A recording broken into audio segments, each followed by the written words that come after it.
C'est Jérôme qui m'a dit. My dear colleagues, I call to order the informal hearing for stakeholders on the preparations for the World Social Summit under the title, The Second World Summit for Social Development.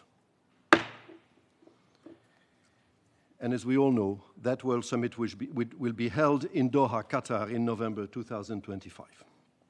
On behalf of my dear co-facilitator, Ambassador Omar Hilale of Morocco, and myself, I would like to welcome all of you to this first informal briefing for stakeholders on the preparation of the Second World Summit for Social Development. Ambassador Hilale and myself will first of all give you some general information, and after that we are especially here to listen with attention to all of you.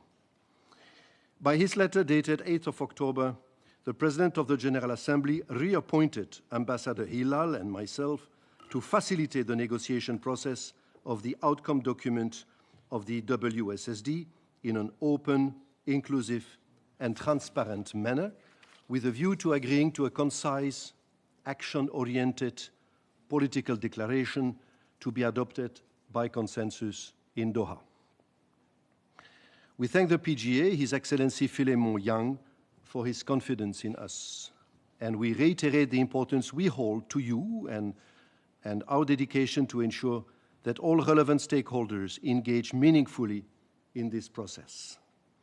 Allow me a few points before I give the floor to my co-facilitator and friend, Ambassador Omar. One, just like for the negotiation of the modalities resolution,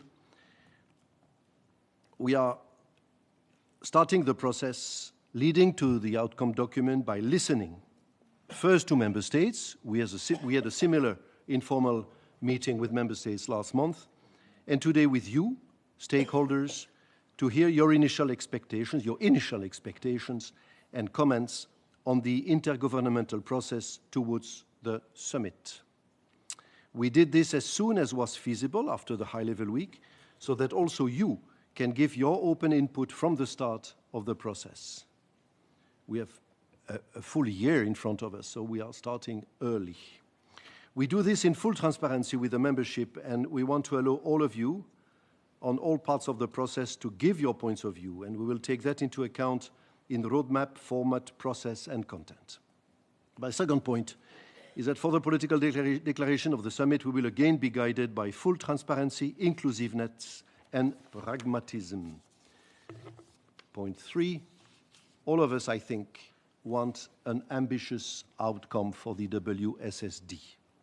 30 years after the Copenhagen summit, we owe it to the world to show ambition for accelerating our common work on the SDGs, and more specifically on the social aspect of the SDGs. The first World Summit for Social Development was a real milestone in the multilateral system. It was a global commitment to social development that still resonates today. Since then, humankind has achieved unprecedented social progress in various parts of the world, but we have left too many people behind.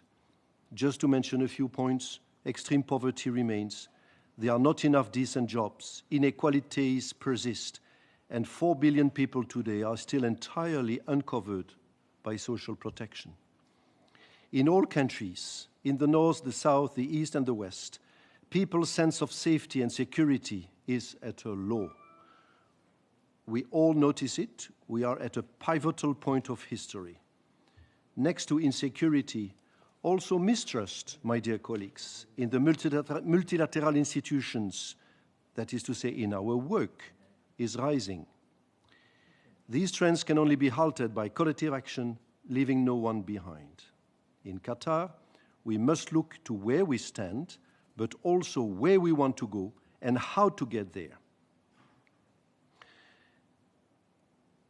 We have to keep learned lessons in mind, yet in the same time, we have to look forward to the future, to work for a better future with the Copenhagen Declaration on Social Development and also with the 2030 Agenda as our guidelines, whilst also taking into account the new challenges of the world today. Before giving the floor to Ambassador Omar Hilale, I want to make it clear that also after this meeting, our door and our team's door remains open at all times for you. We will facilitate to the best of our abilities for this summit to be a success, and we will continue to listen to stakeholders. And today, we start that listening process. Ambassador Omar, you have the floor, my dear. Thank you very much, dear Philippe. Dear colleagues, distinguished delegates, I join my co-facilitator in thanking you for joining this first hearing for stakeholders on the preparatory process leading to the World Social Summit in 2025 under the title, the Second World Summit for Social Development. As Ambassador Kridelka mentioned, we decided to meet you and hear from you at this early stage for two main reasons. First, as co-facilitators, we are convinced that your voice matters and your opinions and views are essential and transformative for our process. Your perspectives drawn from the ground will indeed provide a meaningful added value to address the current and emerging challenges facing social development. Two, we would like to assure you that we are determined to undertake the negotiations of the political declaration of the summit in full transparency and inclusiveness. Our main goal is to achieve consensual and meaningful outcome and successful summit. Civil society and stakeholders are indeed crucial part of this success and an integral piece of the success path that we have chartered for the summit. Distinguished representative, civil society, academia, private sector, and other key stakeholders play an indispensable role in driving social development by acting as a bridge between communities, governments, and international organizations. Your inputs and what you bring to the table is catalyst for grassroots action.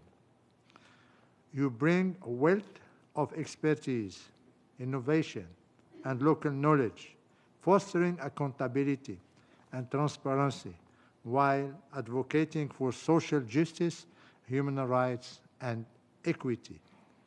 You also have the leverage to ensure that development efforts are not only comprehensive, but sustainable and human-centered.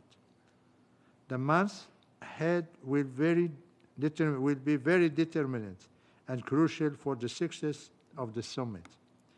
The road to Qatar shall be a process that will be remembered and which will mark history 30 years after the 1995 Copenhagen Summit. We look forward to a constructive and meaningful process to revitalize and strengthen social development in its three dimensions, not only from the perspective of addressing the unfinished business of Copenhagen commitments, but also from forward-looking approach which considers the pressing challenges of our time. As we embark on this journey, I invite you to engage actively, to reach out and rely to your respective constituencies and member states to enlighten them with your priorities and pressing calls so they can also bring this forward during the intergovernmental negotiations of the political declaration. Each voice counts. Every perspective and positions will be considered, and we have the collective task and responsibility to make a document that will not leave anyone behind.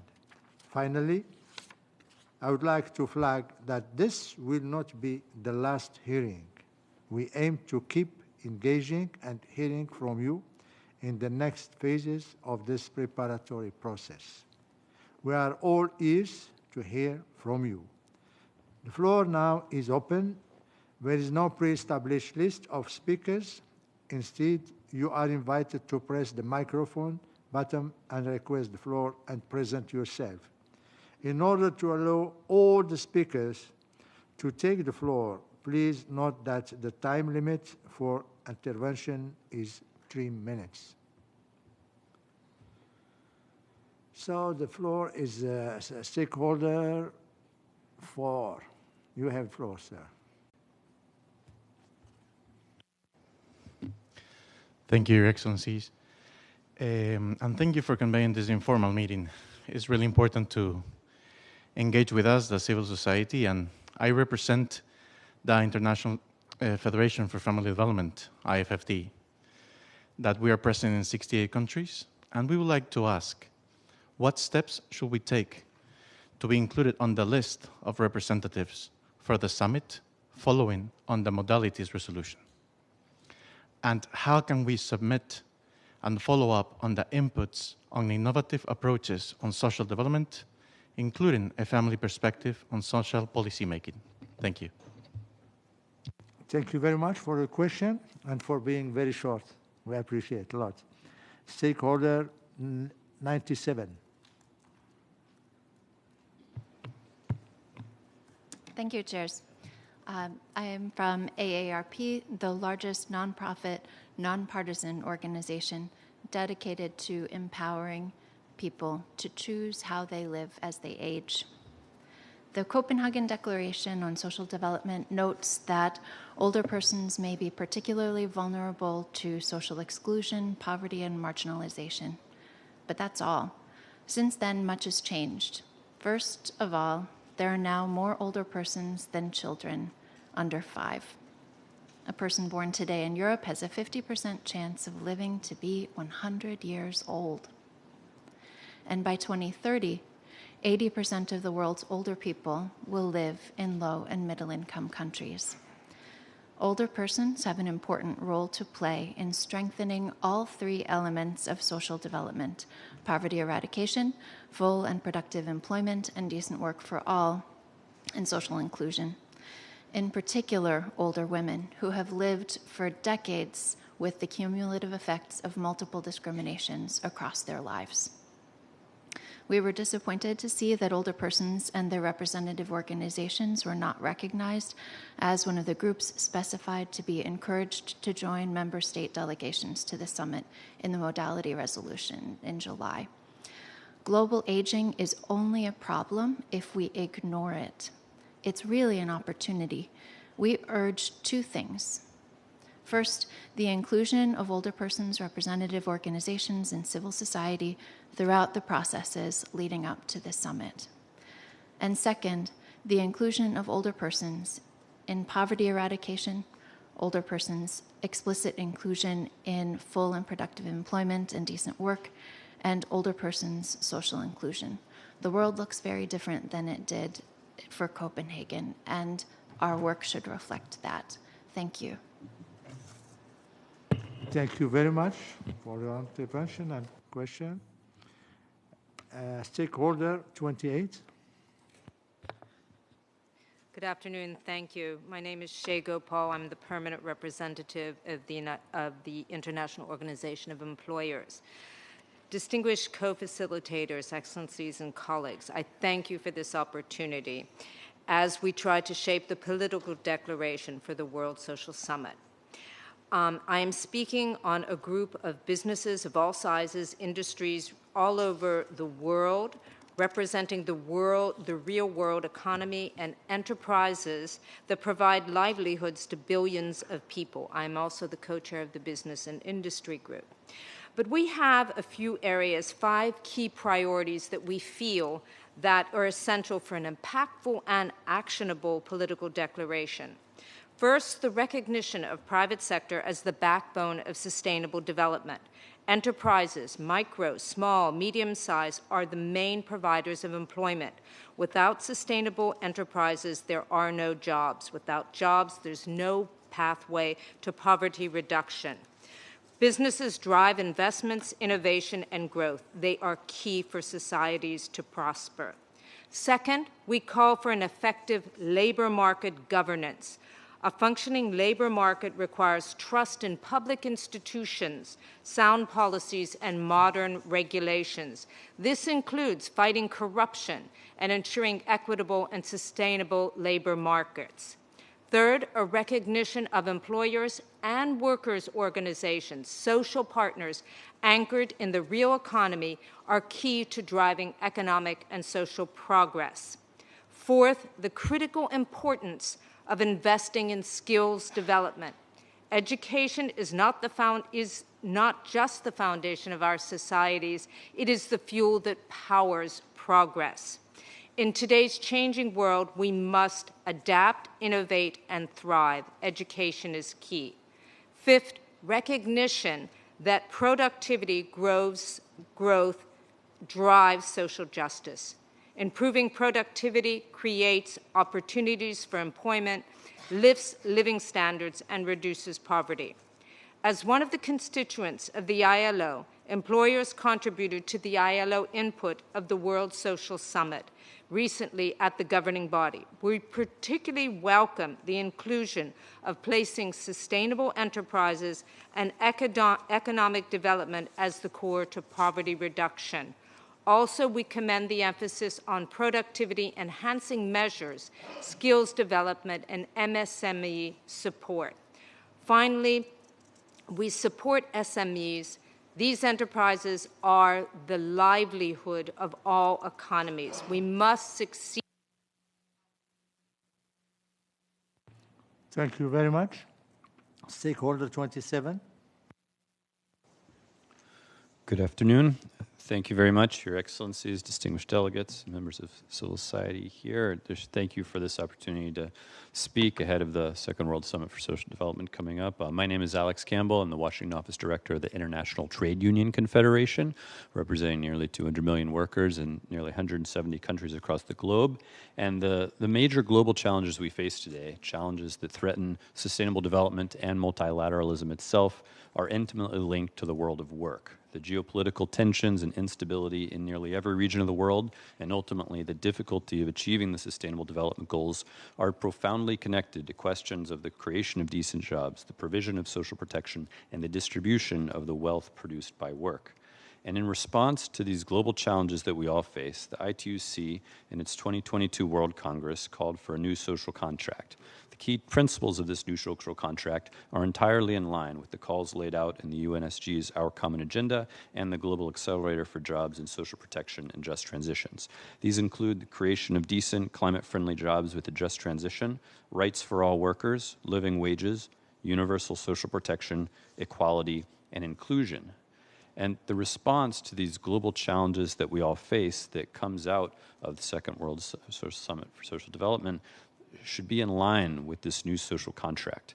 We hope to see in the summit financing commitments for key policies linked to the Decent Work Agenda and SDG 8, as well as enhanced policy coherence throughout the multilateral system, which will also be important in the other crucial engagements coming up in the next year, including the Conference on the Status of Women, Financing for Development, High-Level Political Forum. So a key way to ensure we achieve this is through a recognition of the importance of social dialogue and its incorporation into every stage of the process. The UN Commission on Social Development already recognizes the importance of social dialogue, and this can be reflected in the upcoming process in two ways: by ensuring social partners can meaningfully contribute and participate in the overall process of the summit, and by including a recognition of the role of social dialogue to foster social development in the outcomes of the summit. And ultimately, we hope the ILO takes a leading role in the summit in the implementation of its outcomes on the basis of its mandate, its capacity to adapt international standards, and its tripartite nature. And we think it's important that the Commission for Social Development includes labor ministries as part of its delegations. And finally, the summit should strengthen the ILO's position vis-a-vis the international financial institutions to monitor respect for international labor standards and ensure that financing goes together with the other needs of the planet that we face now. So workers around the world share a profound sense of urgency that's expressed in different ways, in different countries, in different places, but we look forward to working together to achieve a Summit for Social Development that meets the overwhelming needs of this moment.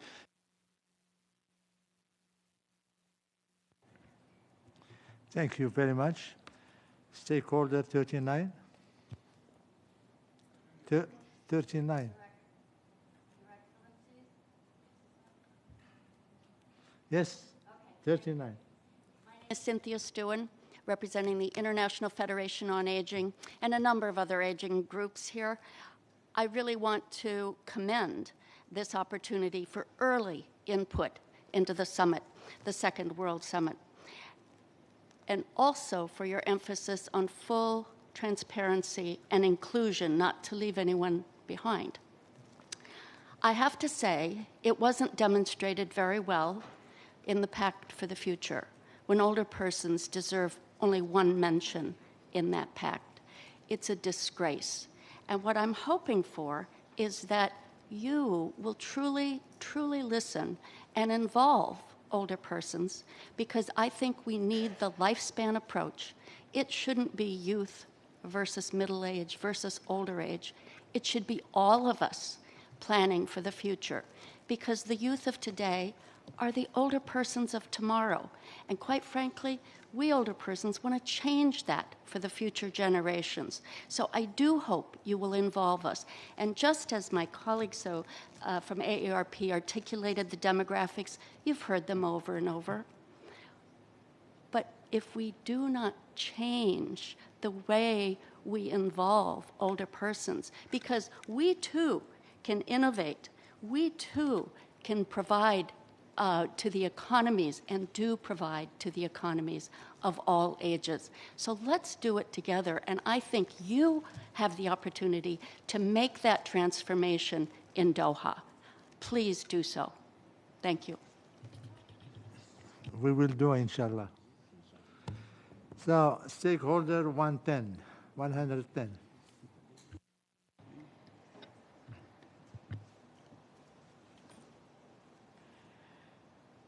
Our co-facilitator. Queen Mother is here for the youth, intergenerational of New Future Foundation. Queen Mother has been around the UN for about 55 years as a humanitarian. And I plead to you today as an older person, 83 years old.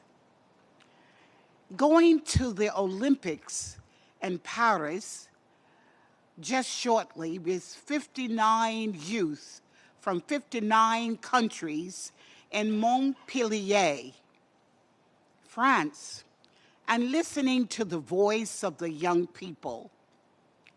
And their voice was loud and clear before the Olympics, and the word is peace, peace and security. Without that, they believe that the Summit of the Future and the World Summit, Social Summit, is in hand with each other. But to roll it out that they can run as fast as they need to run for social development and do the work that we all wish that we can do. I call on you, co-facilitator, at this conference coming up in July to address intergeneration and how we could work together. And I thank you. Thank you very much. Stakeholder 6.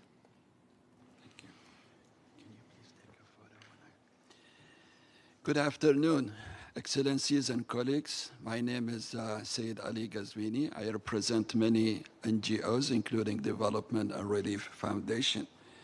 I would like to take this opportunity as a member of civil society to express concern and the concern of many like-minded organizations regarding protecting social development establishment and efforts during armed conflicts and war.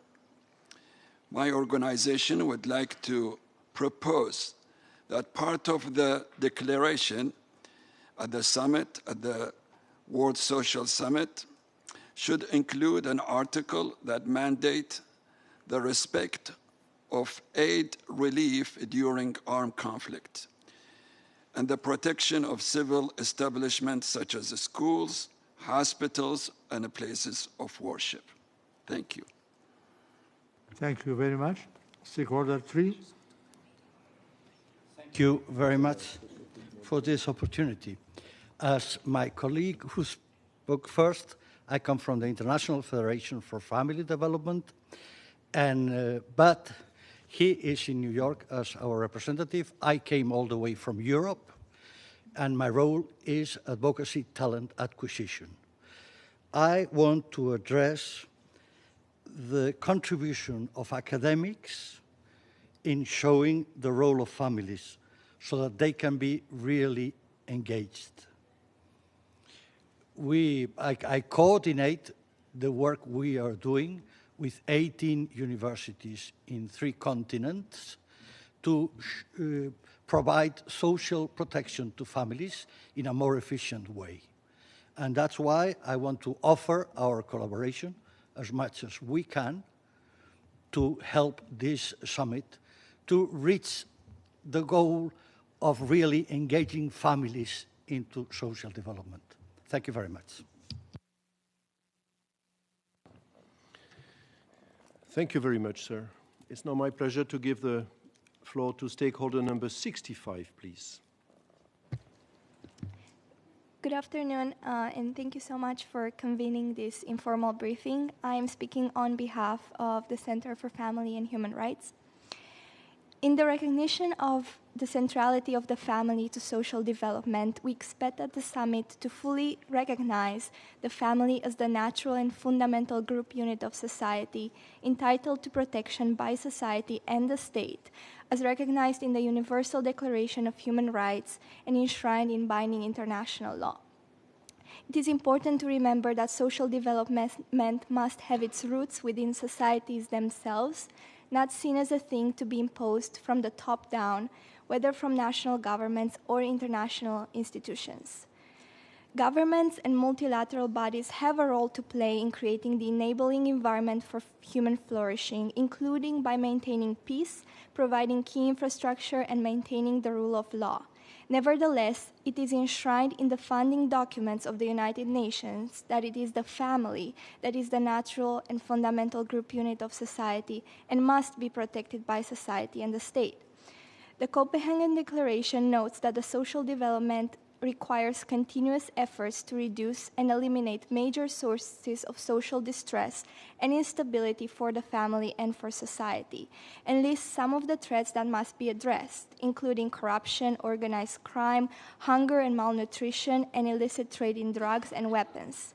The declaration, which was adopted by almost 30 years ago, predated some of the additional sources of social distress which have emerged since then, including the use of technology to facilitate exploitation, harassment, and predatory behavior, including that which is directed towards children. While technological advances have enabled enormous gains in improving health, including maternal and child health, there remains countries and regions that lag behind in realizing the benefits of those advances, even as they are widely available elsewhere.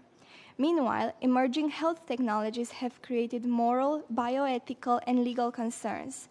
Assisted reproductive technologies and surrogacy have introduced new forms of exploitation of women and children and create separation between parent and child by design. The family, founded by the commitment of a man and a woman in marriage and bringing forth children, predates government and remains the seedbed of society when governments change or even fail. As such, it is the role of governments to allow the family to flourish with minimal external interference by removing external threats, providing those services that allow families to live healthy and productive lives in accordance with their values, including their religious and beliefs and practices. Thank you, Madam. I now give the floor to stakeholder number 40, please.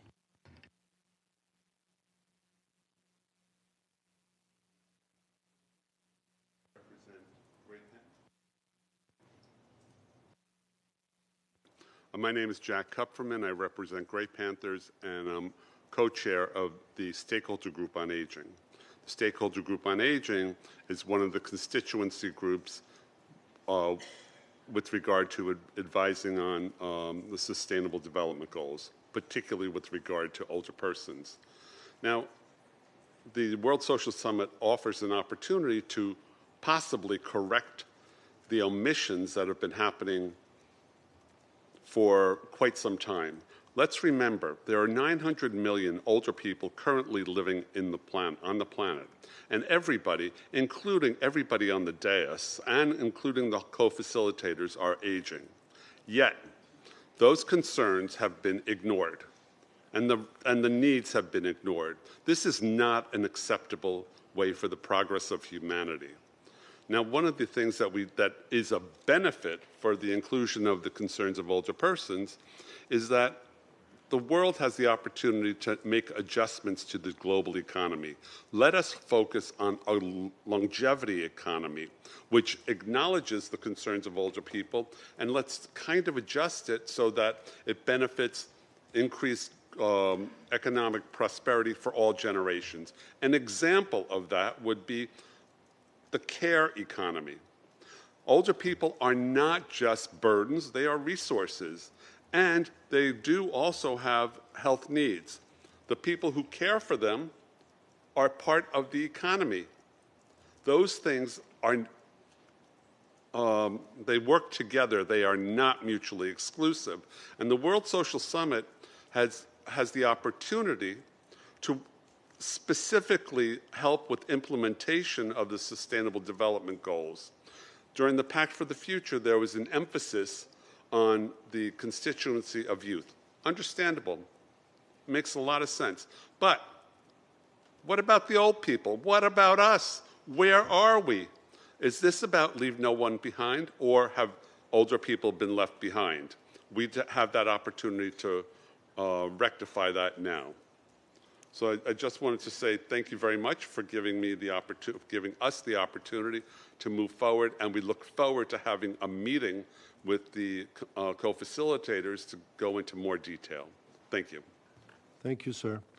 I now have the pleasure to give the floor to stakeholder number 29, please. Thank you very much, Your Excellency, for this opportunity to address this meeting. My name is Sergei Zelenev. I represent International Council on Social Welfare. This is an organization almost 100 years old, which is working in 19 countries. And we are a welfare-oriented civil society organization dedicated to promoting human dignity, inclusion, and social justice. The complexities of today's world demand innovative and flexible social policies to address the converging multiple crises. National governments must develop macroeconomic policies with embedded social dimensions since its inception to ensure that economic growth benefits all citizens. My address today is primarily about social policies, how social policies we see should be conceived and carried out. Social policies must address the realities of demographic transition, including aging populations, and in this light incorporate an intergenerational focus, while digitalization should empower rather than marginalize. At the national level, we believe that there are three principles which should form the foundation of desirable social policies. And these principles are, first of all, inclusive growth. Secondly, universal social protection. And number three, human empowerment. We believe that the focus on these issues will move forward the innovation in social policies. Numerous studies confirm that sustainable development relies on inclusive growth, meaning that economic progress is shared by all citizens, especially marginalized groups, women, youth, vulnerable older persons, ethnic minorities, and persons with disabilities. Governments must have tools to promote inclusive growth. And this is include progressive taxation, fair wages, and investment in public infrastructure. I also would like to underscore that universal social protection is not a luxury, but a necessity. It's a human right. Social protection system must be comprehensive, covering individuals throughout their life cycle. They should not only respond to crises, but also anticipate risks, providing individuals with security in the face.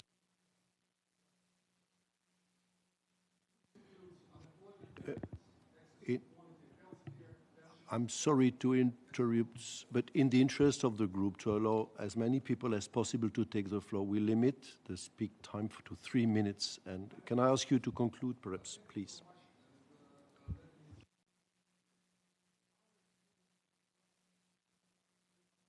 Creating fiscal space for social protection is primarily a political decision. And we believe that the social summit must concentrate on discussing these issues. Thank you so much. Thank you, sir. I now give the floor to stakeholder number 57, please. Good afternoon, distinguished excellencies. My name is Cecilia Schermeister, and I serve on the executive of the NGO Committee for Social Development and as chair for its World Social Summit subcommittee. I want to start by expressing my gratitude for this informal briefing to gain more visibility into preparations for the second World Summit on Social Development. As an organizing mechanism for civil society participation in the annual Commission on Social Development, born of the first World Summit on Social Development, the NGO Committee for Social Development wishes to express its support to the co-facilitators for the work you will undertake over the next year to ensure that from this summit arises a collective vision and consensus around concrete actions that can propel forward progress in the field of social development. As such, I would like to ask two questions. One, what is the projected timeline for the first draft of the outcome document and projected deadlines for civil society inputs to that document and for the organizing of the World Social Summit itself? And two, what would you conceive of as success 1 year from now? Thank you so much. Thank you, Madam, and thank you for your relevant question about the timeline. And in order to avoid other participants, this is a relevant question. We will announce, Ambassador Omar and myself, will propose a first draft of timeline after consultation also with the member states in due time. Thank you very much. I now give the floor to stakeholder number 8, please. Thank you very much indeed to our facilitators for giving us this informal briefing. My name is Jean Quinn. I am the Executive Director of Unanima International, a coalition of 25 communities of women religious in 100 countries with 25,000 members. I'm also a member of the Working Group to End Homelessness, where we've been focusing on the intersectionality of homelessness. We believe that one of the core themes for the programme for the summit must be the importance of family, and especially homeless families, particularly as a fundamental unit of society and the critical role in social development. And as it relates to homeless families, we want to break that cycle, especially around housing support, mental health and trauma. Thank you. Thank you, Madam. I now have the pleasure to give the floor to stakeholder number 66. Thank you, Your Excellencies. My name is Josephine Tyne. I represent Concepts of Truth, Inc., which counsels women and their loved ones suffering the consequences of reproductive loss and sexual trauma. I'd like to discuss the issue of mental health disorders, which are an increasing global problem. The cost of mental health to the world economy is expected to reach $6 trillion by 2030. As both the World Health Organization and the High Commissioner of Human Rights agree, reforming mental health requires addressing its root causes. One root cause of mental health disorders is pregnancy loss, particularly abortion. The World Health Organization tells us many women who lose a baby in pregnancy can go on to develop mental health issues that last for months or years. These issues can include clinical depression, PTSD, substance abuse, and suicide.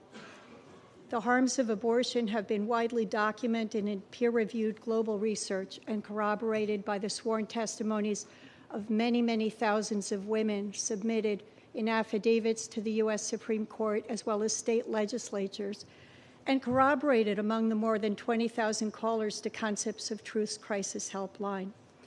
There is, meanwhile, a lack of research showing that abortion actually helps women, even when compared to women who carried babies to term and crisis pregnancies.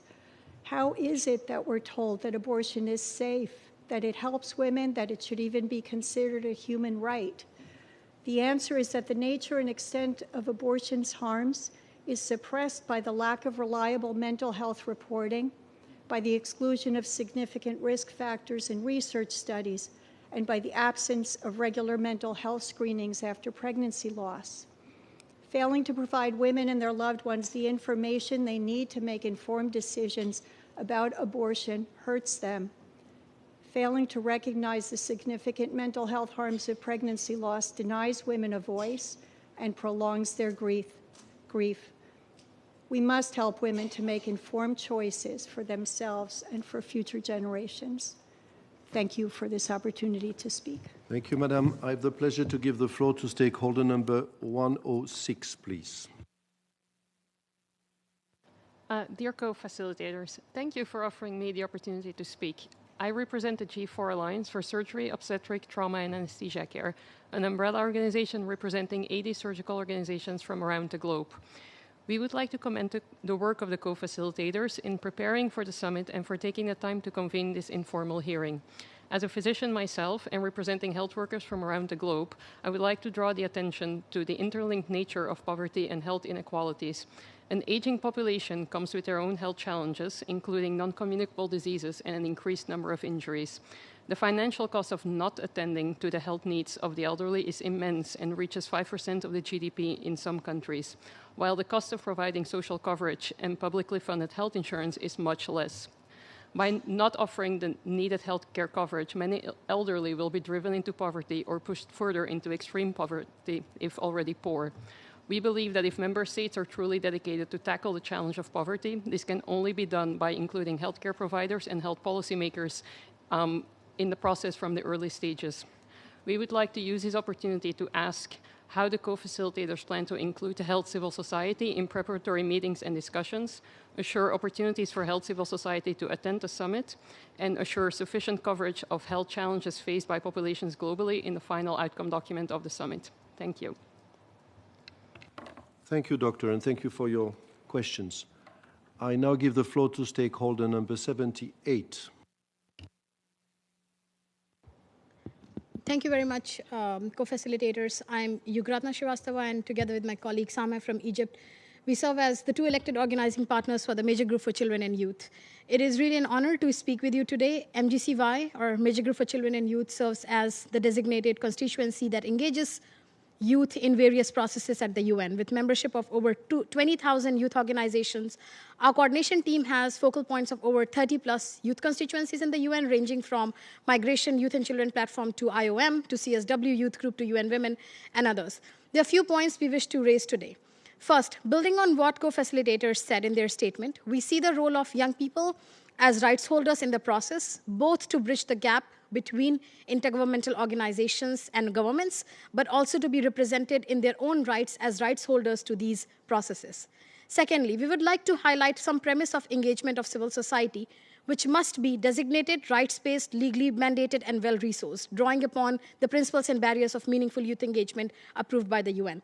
In lead-up to the preparations for the Summit of the Future, we saw a few steps undertaken, such as convening of a UN civil society conference last year and mainstreaming some of its outcomes into the process. However, while that is a first step, we need to move forward with better precedents. Firstly, we ask that the negotiations for the Social Summit outcome document be open to observer participation from civil society, borrowing modalities of HLPF political declaration, post-2015 process, and others. And we'd love to hear more on your plans for this. Similarly, efforts must be used to use existing forums and convening, such as the Civil Society Forum being convened in February by NGO CSOCD, an ECOSOC Youth Forum, of which MDCY is a co-organizer, taking place in April, which will, by the way, have a third day dedicated to Social Summit, preparation as avenues for taking feedback from youth and broader civil society. Finally, we want to share that we would like to host a two-part youth assembly, starting with NGO CSOCD and some kind of a convening of youth in Qatar, for which we would like to engage with you.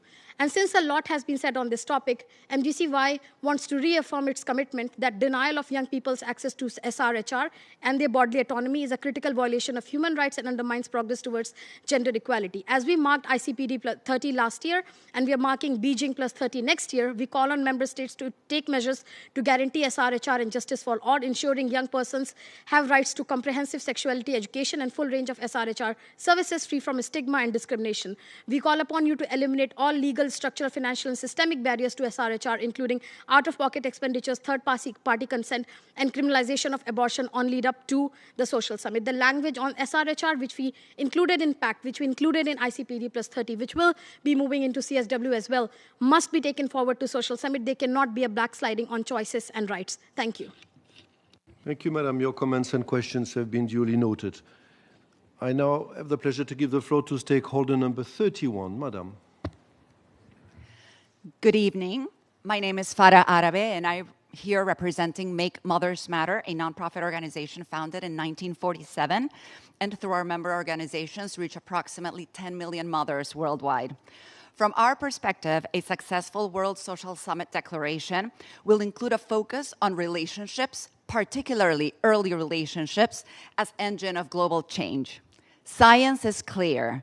Positive early relationships increase our resilience to adversity and set the foundation for lifelong mental and physical health, educational attainment, economic productivity, responsible citizenship, tighter communities, and the ability to be better parents to future generations.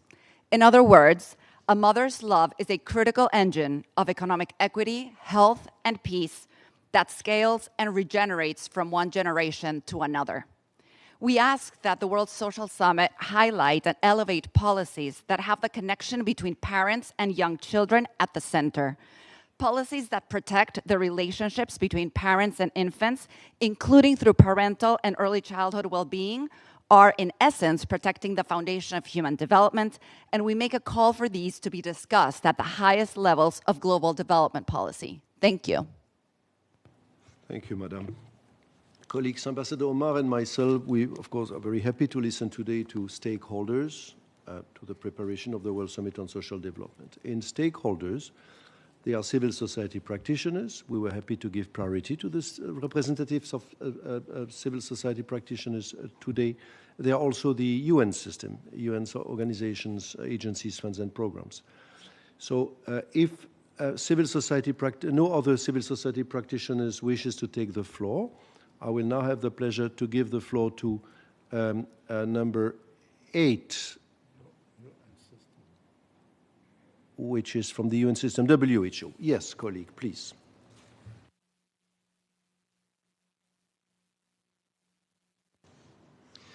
Thank you very much, Ambassador, and congratulations to you and Ambassador Hilale for taking on this assignment.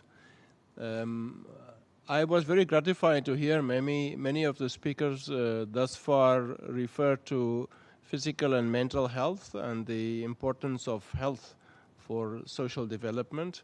I can assure you that both of the co-facilitators are examples of healthy aging, so we are in very good hands with them on the road to next year. Just a couple of quick points. Health is a precondition, outcome, and indicator for sustainable development. And when we talk about universal health coverage, we talk about access to health, but also financial protection. You cannot have access to health with having people pay out of pocket and impoverishing themselves for those health services. And 150 million people a year fall into poverty because of health expenditure. So this goes hand in hand with social protection. Social determinants of health go hand in hand with health inequities, where people are born, how much they earn, where they live, their levels of education. So you need to address health insecurities at the same time you deal with social determinants of health and improve people's well-being. and aging and a healthy lifespan. We also see that social and health inequities are driven still by the impacts of COVID, the inequities that exist among rich and poor. Climate change is exacerbating access to health and conflict, among many other causes. So these are all areas that need to be dealt with in the work ahead, and we look forward to collaborating with you. We will send you some more inputs in writing, but those few quick points I thought may be helpful. Thank you. Thank you, colleague. I do not know if Ambassador Omar and me, we feel like we are aging. We are certainly very motivated to work with you on preparing this important meeting. I now have the pleasure to give the floor to the distinguished representative of ILO, Madam, which is number 1.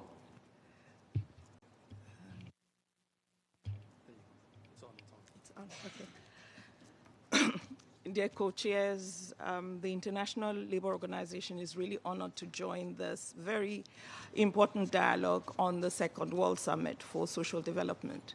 We commend the co-facilitators, Excellency Ambassador Kridelka and Ambassador Hilale for their excellent leadership, and appreciates all the stakeholders who've been actively participating in this process. This is a one-in-a-generation opportunity to reignite the vision of the 1995 Copenhagen Declaration and deliver bold and actionable solutions to today's pressing challenges. At the heart of this endeavor is a simple truth, and we've had that from those who've taken the floor before me. People must come first. The ILO's tripartite constituents, governments, employers, and workers have made it clear that achieving social justice is essential for addressing poverty, inequality, and insecurity. This requires actions across the 3 interconnected themes of this summit. In this regard, the ILO launched the Global Coalition for Social Justice earlier this year. Through this platform for collaboration, we ensure that transitions must be just in a way that is shaped by new and long-standing realities such as the digital revolution, green economy, care economy, and the formalization of the informal work. But achieving these ambitions demand targeted action. Decent work is important. We've had that over and over again. Beyond that, decent work is essential. It is the engine for poverty eradication and the foundation for equality. This includes expanding social protection systems, promoting social dialogue, sustaining enterprises, providing jobs, and ensuring that the voices of workers and employers are central to decision-making. Social partners must be at the table, guiding policy, informing strategies, and ensuring that no one is left behind. The ILO's experience underscores the value of partnership in fostering transformative change. We urge this summit to harness the expertise and lived experiences of those who are in the world of work, not only to design solutions, but to ensure that these solutions are beyond aspirational, they are actionable.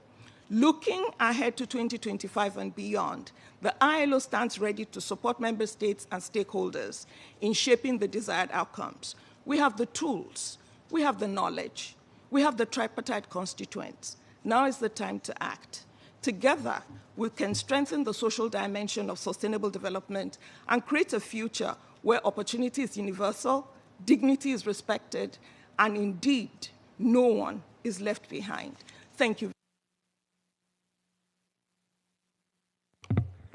Thank you very much, dear colleague, for your comments. We still have stakeholder 92. Thank you. I am the representative to the UN of SOS Children's Village International, an organization working, providing with care to children and supporting families to provide with quality care for children in 136 countries. At this early stage, we are not going to go into very specific recommendations, but maybe just 2 pointers on what we think the World Social Summit should focus on. And it's a couple of elements that maybe were not so obvious or so explicit in the global conversation in Copenhagen, but are on the table now, and the Social Summit is a very good opportunity to give it shape. and to work further on it. The first one is the societies of care. We have had a couple of resolutions recently passed on the right to care and the right to give care. And I think it's one of the conversations that can offer a solution into establishing the links between the different groups of people. We tend to come to these processes and summits and resolutions with our very specific groups, whether it's the elderly or women or children or people with disability. Care and societies of care, we think, is the narrative that runs through all of them. We all receive care at some point of our life, and we all give care at some point of our life.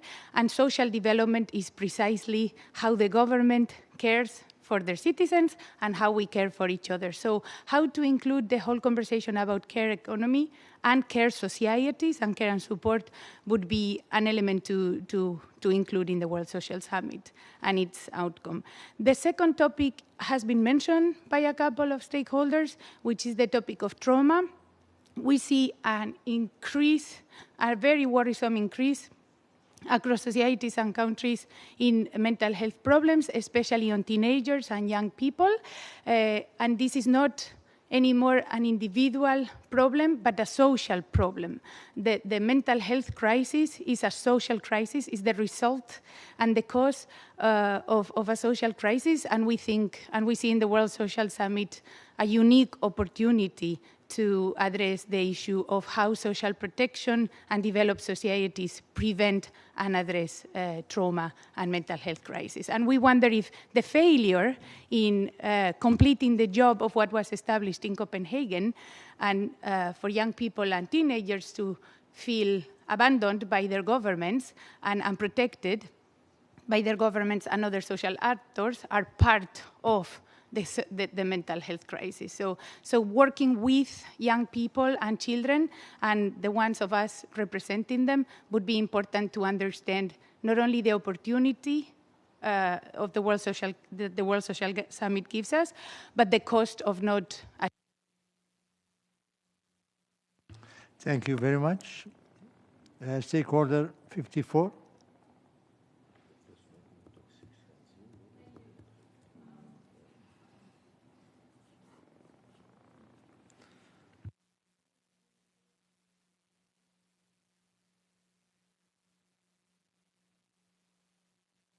Yes, my name is Lynn Healy, and I represent the International Association of Schools of Social Work. We've been long engaged with the UN, having been given consultative status with ECOSAC in 1947. I think we were one of the earlier organizations to become so engaged. I'm also an active member of the NGO Committee for Social Development. Our organization, we represent tertiary educational institutions in the field of social work on 6 continents. Our policy priorities include the fundamental issues that will be faced at the Social Summit: social protection, poverty eradication, and promoting inclusion and social equity, including gender equity. Social workers are particularly well placed to identify those who are being left behind, as they are the people with whom social workers interact and provide services. What we hoped for today, in addition to listening to our fellow NGOs, was to hear more about how engagement can be scaled up from civil society. The year will go by quickly. It's already November, so in less than a year, the summit will organize. So however you can let us know how we can become increasingly engaged, we are certainly willing and anxious to participate. Thank you. Thank you very much. We come to the end of the list of speakers. On behalf of my colleague and co-facilitator, Ambassador Kridelka, I would like to thank all of you for your comments, your observations, your calls, your expectations. We heard 26 NGOs. That shows the importance you are giving to the incoming summit. And I would like to assure you that we took note of your comments. We took note of your concern. And as it has been well engaged in our preliminary comments, we will work in very comprehensive manner, very transparent manner, and also with the view to reach very consensual political declaration. So it's as we said also, it's not only the first meeting. There will be other meetings with civil society and other stakeholders. We will be keen to continue this interaction with you because we believe that you have a role to play as you are doing in different fora. All your comments will be welcome. I would like also to thank our colleague from WHO and ILO for their very constructive observations. I just want to add my voice to Philippe to say that we are not feeling aging. So it's you who are making us more young and more dynamic. So thank you for the comments of all of you. I wish you very fruitful week and very happy Thanksgiving to you and your families. And see you next meeting, inshallah. Meeting is over.